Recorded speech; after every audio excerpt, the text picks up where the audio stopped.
భూములపై CM Revanth doctorate చేశారని ఎద్దేవా చేశారు ఎంపీ ఈటల. ధరణి పోయినా ధోరణి మారలేదు అంటున్నారు ఆయన. భూదొంగలు ఎలా తయారయ్యారో బొమ్మరాశిపేట ఒక ఎగ్జాంపుల్ అంటున్నారు. రియల్ ఎస్టేట్ బ్రోకర్ల ప్రభుత్వం మారిందని, ఈ దుర్మార్గాలపై ఏజెన్సీలకు ఫిర్యాదు చేస్తామన్నారు ఈటల. ఈ తెలంగాణ రాష్ట్రంలో భూముల మీద బాగా అవగాహన ఉండి డాక్టరేట్ చేసినటువంటి ఏకైక నాయకుడు రేవంత్ రెడ్డిగా ఇవాళ చరిత్రకు ఎక్కిండు. ఆయన మాటల్లో అంటాడు, భూముల గురించి మీకేమెరకనే, భూముల గురించి నాకెరక, నేను నా ఆఫీస్లో ఉంటే నా దగ్గర 100 మంది పనిచేస్తూ ఉంటారు, నేను ఎన్ని ఆర్టీ యాక్ట్లు వేసినా ఎంతమందికి నేను వచ్చేసినా అని చెప్పి వారే స్వయంగా చెప్తారు. కాబట్టి మా మల్లారెడ్డి గారు నేను అన్నాడు, ధరణి పోయిందన్న కానీ ధోరణి పోలేదు అని చెప్పి. ధరణి పోయింది కానీ ధోరణి మారలే అని చెప్పి చెప్పిండు. భూభారతి దేవుడు భూ హారతిగా మారిపోయిందని చెప్పి చెప్తుండే నేను అక్కడికి పోతే. 1045 ఎకరాల భూమిని వాళ్ళు 50 ఏళ్ళుగా, దాదాపు 50-55 ఏళ్ళు అవుతుంది, 2 చేతులు మారినాయి, 3వ చేతులు మారినాయి.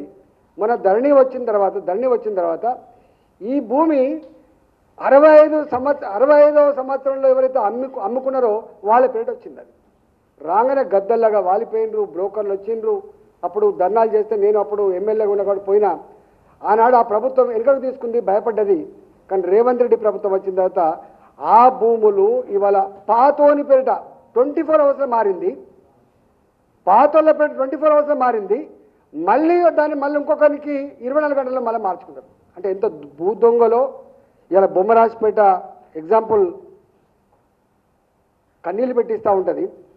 ఇట్లా కొన్ని వందల గ్రామాలలో హైదరాబాద్ చుట్టుపక్కల లక్షల కోట్ల విలువైన భూముల్ని ఆనాడు కేసీఆర్ ఏమో ల్యాండ్ పుల్లింగ్ పేట తీసుకుంటున్నాడు, కొన్ని అక్రమాన్ని తీసుకున్నాడు డెవలప్మెంట్ మీద. ఇవాళ ఈ ప్రభుత్వం మాత్రం మొత్తమే తీసుకొని వేలంపాట రియల్ ఎస్టేట్ బ్రోకర్ అనుకుంటున్నాడు రేవంత్ రెడ్డి గారు. ఇవాళ ప్రభుత్వమే రియల్ ఎస్టేట్ బ్రోకర్లాగా మారిపోయిన పరిస్థితి చూస్తూ ఉన్నాం. ఇలాంటి ముఖ్యమంత్రులు కనుక గతంలో ఉండి ఉంటే 24 లక్షల ఎకరాల భూములను పేదలకు పంచిచ్చే వాళ్ళం కాదు. ఇలా పేదలు ఇల్లు కట్టుకునే వాళ్ళు కాదు, ఇన్ని బస్తీలు వెలిచేటి కూడా కాదు. ఆనాటి ప్రభుత్వాలు ఒక అడ్డగుట్ట, ఒక వారసు కూడా, ఇవాళ ఒక వాజ్పేయి నగర్ ఇట్లాంటి వెలిసేటి కాదు. ఇవాళ హైడ్రా పెట్టి అలాంటి బస్తీలను కూడా కూలగొట్టే ప్రయత్నం చేసిండు. వీటి మీద జరిగేటువంటి దుర్మార్గాలు, అక్రమాల మీద లోతైన అధ్యయనం చేస్తాం. ప్రజా ఉద్యమాలు మాత్రమే కాదు, ఈ దేశంలో చట్టం ఉంది, న్యాయం ఉంది. ఆ చట్టాన్ని, న్యాయాన్ని అమలు చేసే ఏజెన్సీలు ఏవైతున్నాయో వాటికి కాంప్లైంట్ చేసే ప్రయత్నం చేస్తాం.